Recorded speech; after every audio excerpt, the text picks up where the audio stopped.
Live from New Delhi, you're watching DD India Live, India's voice to the world. I'm Abhishek Mahajan. Coming up in the next 30 minutes. Prime Minister Modi addresses an international Aryan summit commemorating 200th birth anniversary of Maharishi Dayanand Saraswati and 150 years of Arya Samaj. Prime Minister pays tributes to Sardar Vallabhbhai Patel in Kevadia, Gujarat on National Unity Day. Day marks 150th birth anniversary of Sardar Patel, the Iron Man of India.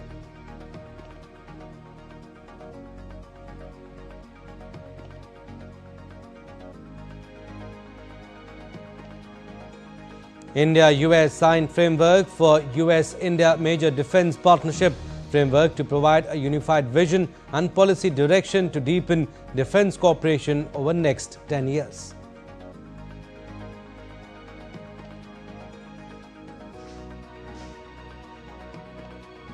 Britain's King Charles moves to strip Andrew of his titles and honours and force him out of his home. Buckingham Palace says Andrew now to be known as Andrew Mountbatten Windsor.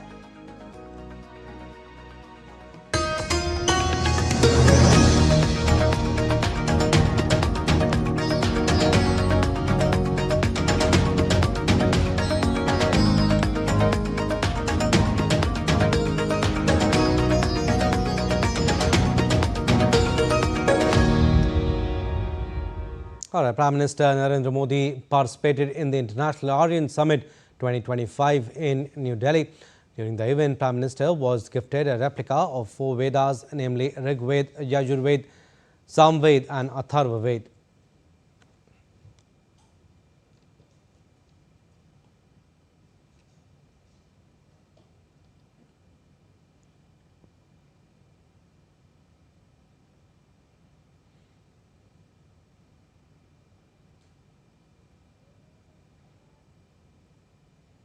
Prime Minister released a commemorative coin marking the 200th birth anniversary of Maharishi Dayanand Saraswati and 150 years of Arya Samaj service to society. Addressing the event, PM Modi remembered Swami Dayanand Saraswati's role in denouncing casteism, untouchability and discrimination.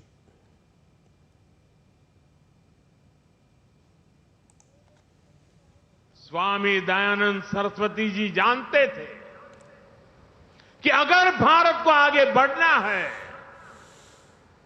तो भारत को सिर्फ गुलामी की जंजीरें ही नहीं तोड़नी है। जिन जंजीरों ने हमारे समाज को जकड़ा हुआ था, उस जंजीरों को भी तोड़नी जरूरी थी। इसलिए स्वामी दयानंद सरस्वती जी ने ऊंच नीच, छूताछूत और भेदभाव का खंडन किया। उन्होंने छुआछूत को जड़ मूल से उखाड़ फेंकने की आह्वान किया।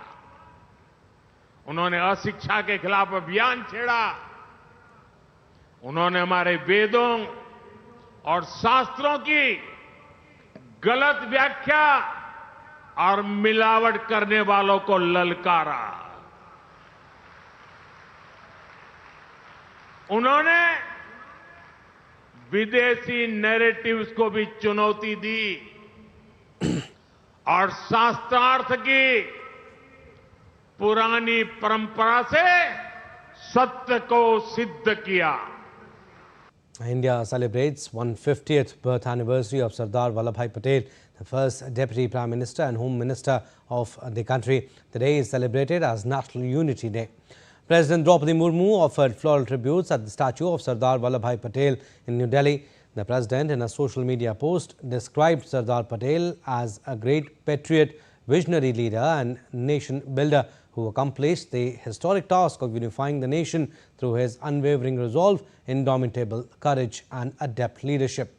She said that Sardar Patel's dedication and spirit of national service continues to inspire all Indians.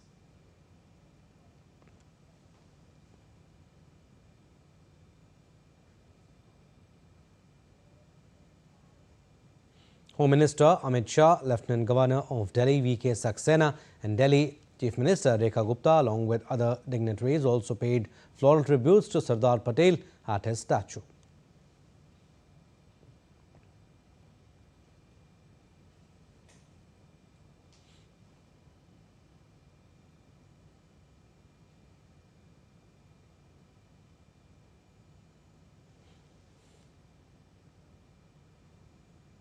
All right, moving on. Prime Minister Modi participated in the Rashtriya Ekta Divas celebrations in Gujarat's Ekta Nagar, marking 150th birth anniversary of Sardar Vallabhbhai Patel.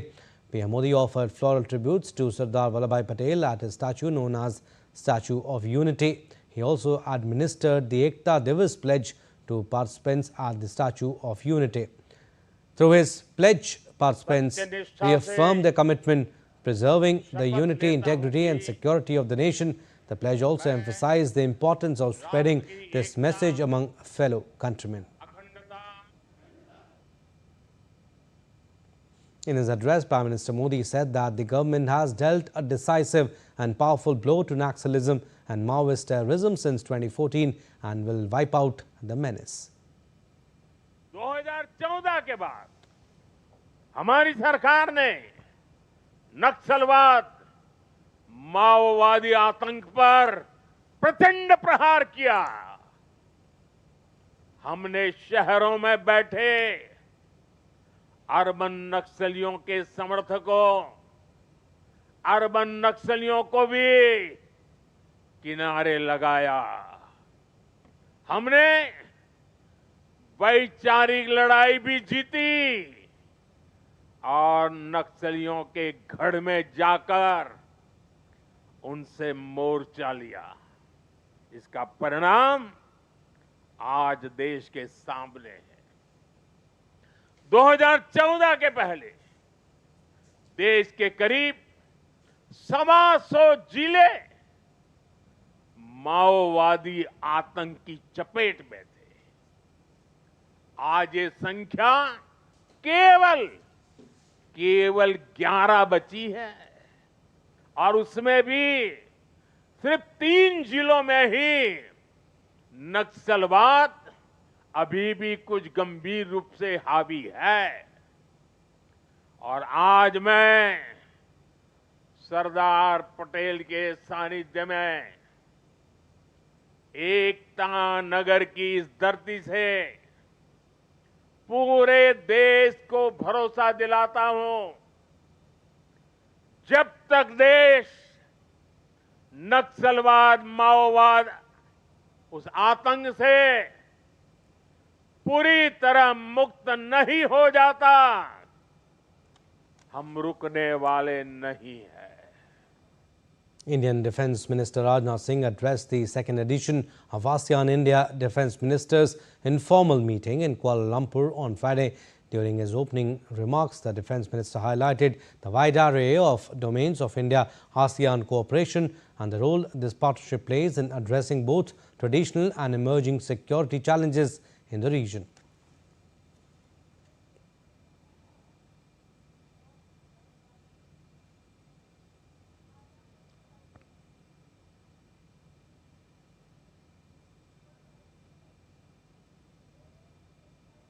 हमारी partnership मजबूत people to people linkages, cultural affinity और political security, economic और socio cultural domains में बढ़ते व्यवहारिक सहयोग पर आधारित है।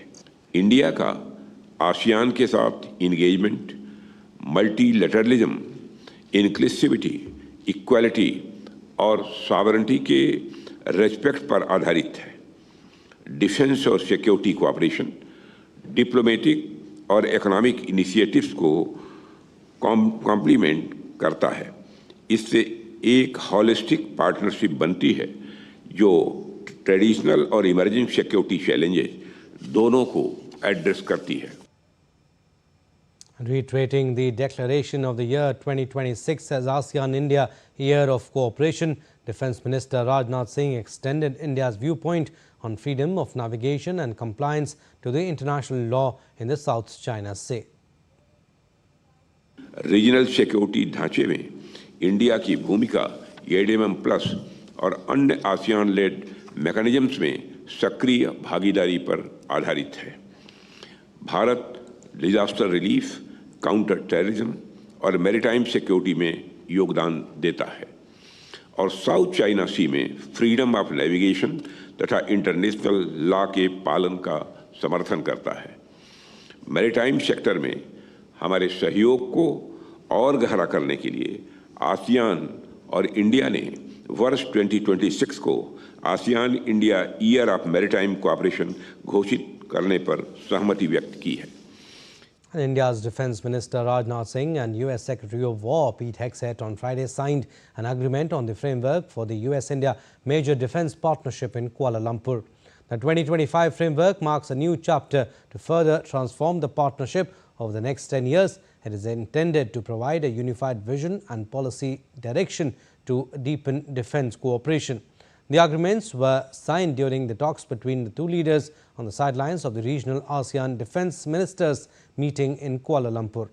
The Defence Minister said the agreement will usher in a new era in already strong India-US defence partnership. He added that the defence framework will provide policy direction to the entire spectrum of the India-US defence relationship.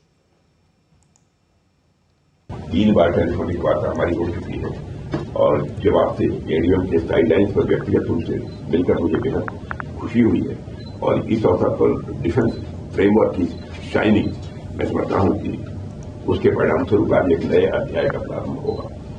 इन शब्दों के साथ मैं पुनः आपको धन्यवाद देता हूँ और मेरा पूरा विश्वास है कि आपकी लीडरशिप में भारत और यूएस के रिश्ते और अधिक मजबूत होंगे। India's Defence Minister Rajnath Singh held a meeting with his Malaysian counterpart Mohammed Khalid Nordin as part of efforts to deepen bilateral and multilateral defence ties between the two nations. Both the leaders met on the sidelines of the regional ASEAN-India Defence Ministers meeting in Kuala Lumpur. The meeting underscored India's continued focus on strengthening defence cooperation both regionally and globally. Defence Minister said that he had a good conversation with Malaysian counterpart. Also, both leaders discussed ways to further strengthen India-Malaysia defence partnership. India's Defence Minister Rajnath Singh held a bilateral meeting with Singapore's Defence Minister Chan Chun Sing in Kuala Lumpur. Both the leaders met on the sidelines of 12th ASEAN-India Defence Ministers meeting in Kuala Lumpur. The interaction reaffirmed India's steadfast commitment to enhancing strategic defence collaboration with Singapore, reflecting the broader objective of fostering regional security and mutual cooperation.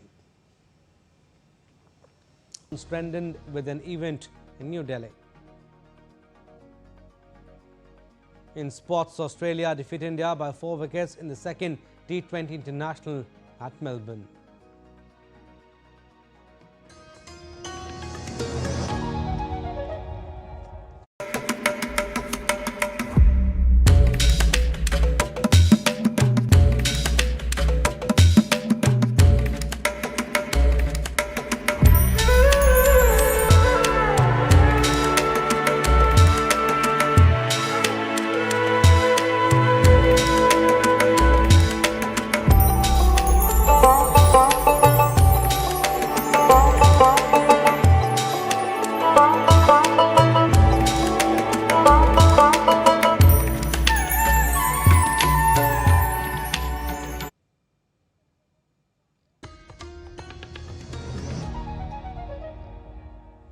Welcome back. You're watching Lead India Live. I'm Abhishek Mahajan. Some more stories. Britain's King Charles III has stripped his brother Prince Andrew of his remaining titles and evicted him from his royal residence after weeks of pressure to act over his relationship with sex offender Jeffrey Epstein. Buckingham Palace said on Thursday the king initiated a formal process to remove the titles and honours of Prince Andrew. After the king's rare move, Andrew will be known as Andrew Mountbatten Windsor and not as a prince, and he will move from his Royal Lodge residence into private accommodation. It is almost unprecedented for a British prince or princess to be stripped of that title. It last happened in 1919 when Prince Ernest Augustus, who was a UK royal and also a Prince of Hanover, had his British title removed for siding with Germany during World War I. On the lines of Prime Minister Narendra Modi's appeal to business people across the world to make in India and make for the world, Australian entrepreneurs have taken a unique initiative. An Australian First Nations label, Kirikin, showcased its stunning designs in New Delhi with Indian models walking the ramp in an event that beautifully blended art, fashion and culture. It was an evening of colour, culture and creativity at the lawns of the Australian High Commission in New Delhi on Tuesday. The event, titled Connection to Country, was hosted in collaboration with the Centre for Australia-India Relations and the Fashion Design Council of India. The highlight of the evening was the vibrant showcase of Kirikin, a celebrated Australian label that reflects the heritage of the First Nations, the indigenous people of Australia. As many as 25 Indian models walked the ramp in 2 rounds, bringing alive the unique fusion of Australian design and Indian craftsmanship. An Australian Deputy High Commissioner, Nick McCaffrey, said that this model is working well between the two countries and overall economic relations between India and Australia will fetch good results. In hosting this event, highlighting the success of the economic cooperation and trade agreement between Australia and India that was finalised a couple of years ago. ECTA, as this agreement is known, is delivering for both our countries and provides the framework for long-term growth in trade between Australia and India. And DD India correspondent Akhilesh Suman spoke with Amanda Healy, CEO of Kirikin. Amanda Healy, the CEO of Kirikin. Amanda, how are you collaborating with India on this issue? So we use India here for development of projects that we're working on. So for example, we make a lot of silk and cashmere scarves. So we also make clothing here in Noida. We provide patterns and technical packs, and our maker here produces them for us in quantity. They're sent over to Australia, and we're obviously benefiting right now from the free trade agreement, which is working very well for us. So fabric is Indian, design is Australian. That's correct. Fabric and make is Indian, and I design and put together the advice to the people here. But we work very closely with our groups here in India that we work with, because your fabrics are fabulous. Are you selling in India? Not yet. We are an e-commerce brand, so we do get a lot of sales into Europe, but not yet. But watch this space. So in that way, she is making in India, but making for the world. And a time will come when she will make in India and will also make for India. Oh, thank you so much, Amanda, for talking to me. The Indian Embassy in Riyadh is hosting the 3rd edition of Pravasi Parichay, a week-long cultural festival celebrated India's diverse heritage. Day 3 of the event featured vibrant performances from 5 Indian states, reflecting India's unity in diversity. Pravasi Parichay 2025, organized by the Indian Embassy in Riyadh, brought together the Indian diaspora for a colourful showcase of traditional and contemporary art forms. Launched in 2023, Pravasi Parichay runs from October 28th to November 3rd. Cultural presentations from Delhi, Uttar Pradesh and Haryana added flavour through Qawwali, folk fusions and lively group dances.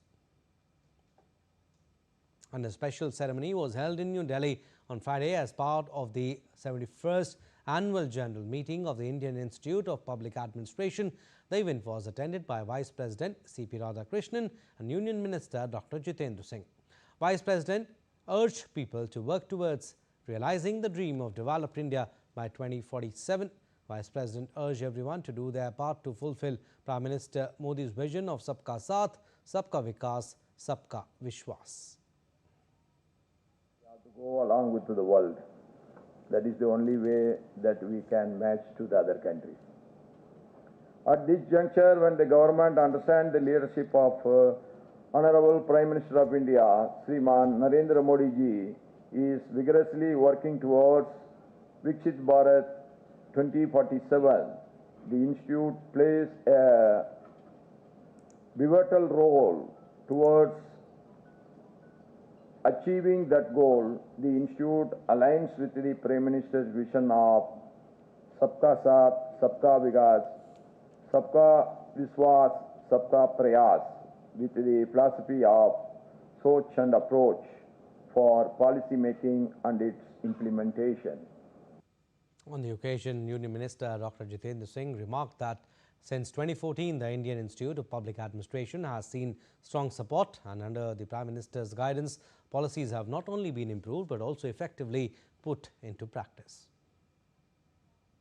The IIPA was conceived by its founding fathers as an institution to impart orientation and upgradation programs for officials entrusted with the responsibility of public administration. But I must confess that in the intervening years, possibly the institution did not receive the kind of attention that it deserved. And I have no hesitation to say that after Prime Minister Modi took over on the 26th of May 2014, we have very painstakingly, earnestly sought to reactivate as also to reinvent IIPA. And Vice President C.P. Radhakrishnan addressed delegates at the third edition of the International Strategic Engagement Program held at the Vice President's Enclave in New Delhi on Friday. This year's edition features 44 delegates in total, including 32 international participants from 24 countries. INSTEP offers a platform for the Global South to act in cohesion for a better tomorrow, underlining India's focus on collaborative regional security and strategic engagement. Let's now take a look at other stories making news today. Dr. Deepak Mittal has assumed charge as the ambassador of India to the United Arab Emirates. He is a 1998 batch Indian Foreign Service officer. Dr. Mittal has also served in Indian missions in Egypt, Israel and Bangladesh, and has served as India's ambassador to the state of Qatar. India's members of Parliament, Daggubati Purandeshwari, along with a group, met with United Nations Environment Programme Assistant Secretary General Leisha Noronha on Friday in New York. They held a productive meeting regarding UNEP involvement in advancing India's objectives concerning the environment and biodiversity, such as Mission Lifestyle for Environment and Swachh Bharat Abhiyan. A three-day military-civil fusion seminar, Sanyukt Shakti, was held at Bhuj, Gujarat, under the aegis of Southern Command. The event brought together senior officials from Indian Army, paramilitary forces, central and state governments and industry to promote a whole-of-nation approach to nation building under the theme of jointness, Atmanirbharta and integration. The seminar led to significant convergence of ideas for developing coordinated response mechanisms. India's Union Health Secretary Punya Salil Srivastav chaired the annual meeting of the Norway-India Partnership Initiative on Friday. The meeting joined by Ambassador of Norway to India, May Ellen Stenner. She highlighted how NIPI reflects the power of collaborative efforts and reaffirmed India's commitment to advancing innovation and sharing best practices through a whole-of-government approach. Now, India and Sweden held a meeting to boost collaboration in clean steel technologies under the Lead IT initiative. Both nations' representatives to discuss joint efforts in green and sustainable steel production. The meeting between Union Minister of State for Heavy Industries and Steel Bhupati Raju Srinivas Verma and Sara Modig, State Secretary to Sweden's Minister for Energy, Business and Industry, focused on strengthening cooperation in low-carbon steel production. Talks centered around carbon capture, hydrogen-based iron making and efficient use of low-grade iron ore, key priorities for India's goal of achieving 300 million tons of crude steel capacity by 2030. Cricket now. Australia defeated India by 4 wickets in second T20 International at the Melbourne Cricket Ground on Friday. Chasing a 126-run target, openers Mitchell Marsh and Travis Head gave a flying start to the Aussies' innings as the duo added 51 runs for the opening wicket. Marsh slammed a 26-ball 46, peppered with 2 fours and 4 sixes. He was ultimately sent back by Kuldeep Yadav, but it was too little too late. Marsh's opening partner Travis Head smashed a 15-ball 28 before Varun Chakravarti snapped him up. Bumrah took 2 wickets with 2 runs remaining, but with a low score to defend, Australia saw off the target fairly easily, even with the late hiccups. Earlier, India's batting lineup suffered a failure, folding for just 125 in 18.4 overs. The only bright spark was Abhishek Sharma, who played a sensational knock of 68 of 37 balls, fighting almost single-handedly against a disciplined Australian attack led by Josh Hazlewood and Nathan Ellis. Australia's pace trio of Hazlewood, Ellis and Bartlett rattled India with a seam bounce and clever variation. And that's all we have in this edition of DD India Live, but do let us know your thoughts on the news of the day. For those on the go, you can get all the latest news and updates from India and across the world on DD India mobile app. The app is available on both Android and iOS platforms. Scan the QR code on the screen to download now. And we'll be back with more news as it breaks here on DD India. I'm Abhishek Mahajan. From all of us here in Delhi, thanks for watching DD India Live.